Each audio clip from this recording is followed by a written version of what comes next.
in February of 2024, I asked the question, will barbed wire keep sheep in? 1 year has passed, my sheep flock has grown, and I'm ready to answer that question. Come on, let's go.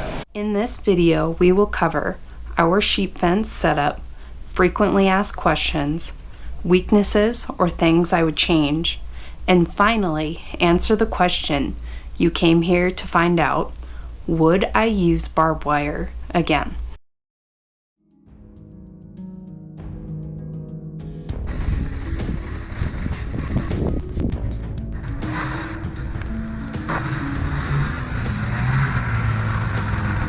First, let's take a look at how the fence looks after 1 year. You can see we have gotten a ton of snow this year. Over time, the weight of the snowdrift on the fence does loosen it, and it will have to be tightened in spots. Every kind of fence needs maintenance though at one point or another, and barbed wire is fairly easy to tighten. If you didn't see my first video, here's a quick rundown of what we did. Our entire 80-acre property was already perimeter fenced and barbed wire with anywhere from 3 to 5 wires depending on the location. We added barbed wire to each fence line until they all had a total of 8 wires. We started the first wire almost on the ground. You can see here I can just get my boot underneath it, and that's about it. We wanted it low so that the sheep wouldn't try to go under it, or especially lambs. The next several wires from the ground up are only about a hand's width apart. You can see here I'm putting my mitten in between each of the wires, and I have pretty small hands. And we get about halfway up, the widths get wider. Our yard is a rail fence. It didn't take too long for the smaller sheep and lambs to figure out how to crawl under the bottom rail and help themselves to my flowers.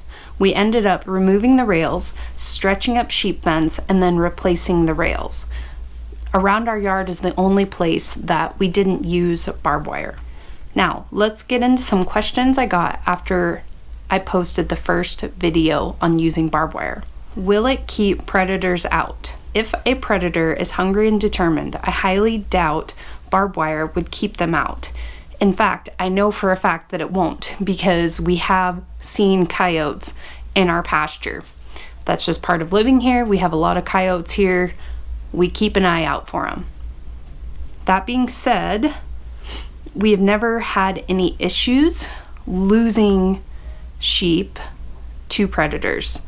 We don't use a guard dog at this time, but we do get our sheep flock in to the corral every night just for their safety. Will it hold lambs? For us, yes. We never had any problem with ewes, rams, or lambs getting out over the last year. What are the weaknesses, or what would you change? The weaknesses are definitely the gates, which really have nothing to do with the barbed wire.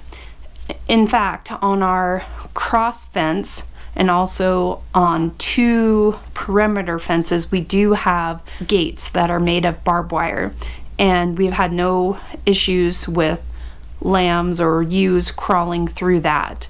The only places, or the only gates that we've had issues with, are in our dry lot and in our corral. So early on, we just wired a board to hang under the gates. The gates are hung high because we get a lot of snow and drifting.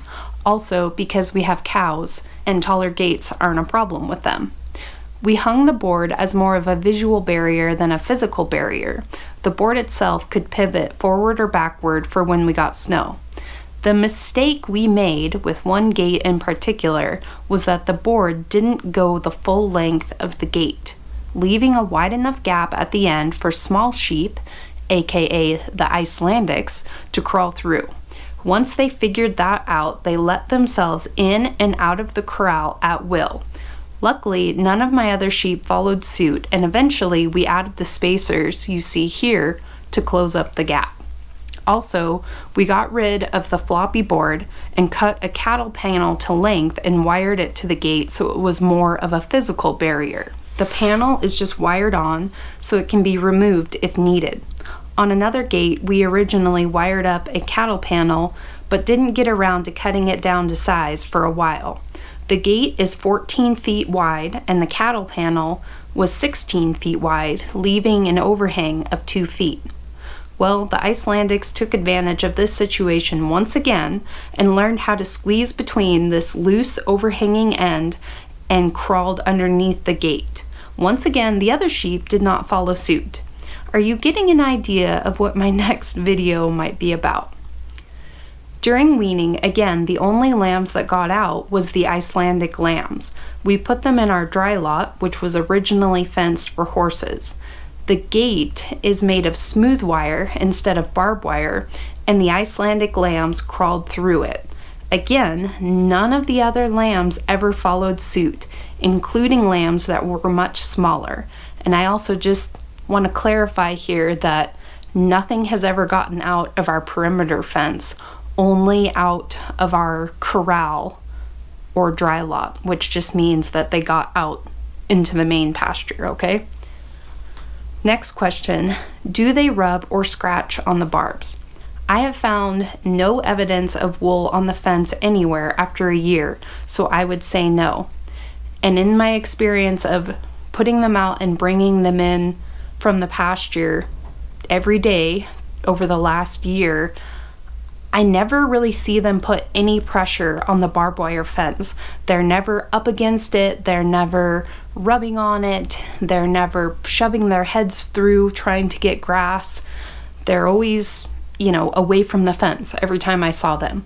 Part of this is we try to rotate our pastures and make sure they have plenty of feed in them, right? We're trying to avoid the situation where the grass is greener on the other side of the fence, and that may play a big part in it. If you have them in a pen where it's basically a dry lot and there's no feed and there's luscious green grass on the other side, then yeah, they might try crawling through your fence. So keep that in mind.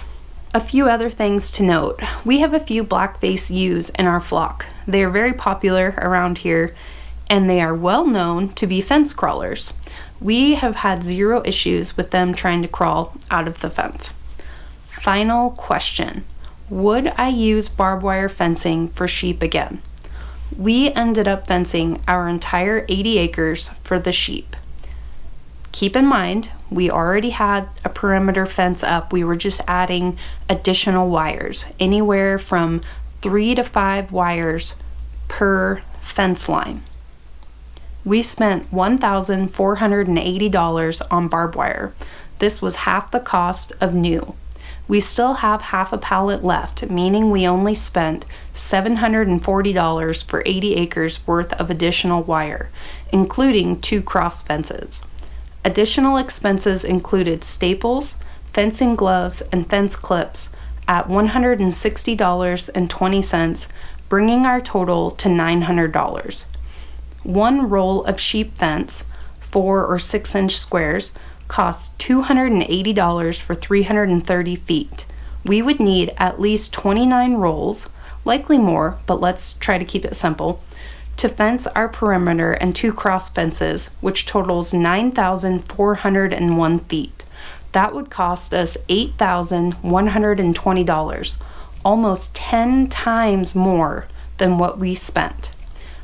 Electric fence is another popular option. However, we chose not to do that because we live in a very dry climate prone to drought, which can make it hard to get a good ground for your fence. So you'll have to research that one for yourself if that's something you're interested in. Going back to the barbed wire, even if we had not come across the great deal of finding a whole pallet for half price, if we had to pay full price, it still would have saved us over $6,000 versus putting in sheep fence. In conclusion, yes, I would most definitely choose to do this again. I'd just pay more attention to my gates. It was absolutely worth it, and it has worked very well for us over the last year.